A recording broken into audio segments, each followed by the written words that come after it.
हुकूमत हफाजती इक़दाम के साथ मार्केट्स और दीगर इंडस्ट्री को काम की फौरी इजाज़त दे या कम अज़ कम 14 अप्रैल के बाद लॉकडाउन ख़त्म कर दे, वरना तमाम एसोसिएशंस लॉकडाउन की पाबंदी तोड़ने पर मजबूर हो जाएंगी।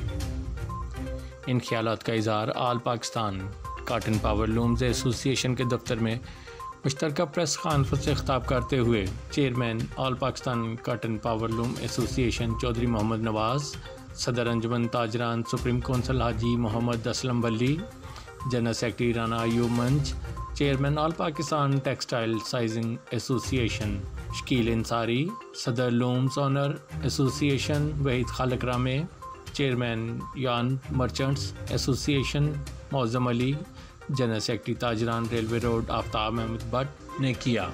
उनका मज़ीद कहना था कि ताजर इंडस्ट्री मालकान खुद कंगाल हो गए हैं, इनके घरों में राशन ख़त्म हो चुका है, लेबर को देने के लिए कुछ नहीं बचा।